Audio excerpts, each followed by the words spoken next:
আসসালামু আলাইকুম। আমি অতি কষ্টে একটা সুন্দর একটা ঘর তৈরি করতেছি।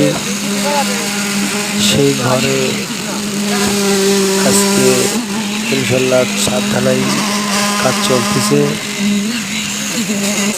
অনেক কষ্ট করে মনে করেন একটা ঘরের কাজ কর্ম চালু করছি। সুন্দর করে কারেন্টের পাইপের লাইন টানছি।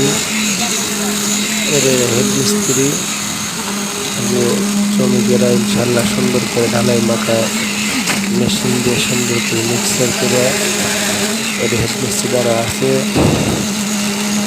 সুন্দর পরিবেশ, সবাই মিলে ইনশাল্লাহ পরিবেশন করতেছে। ইনশাল্লাহ সবাই দেখছেন, লাইক ও শেয়ার একটা কমেন্ট করে দিবেন, একজন দেখার সুযোগ করে দিবেন।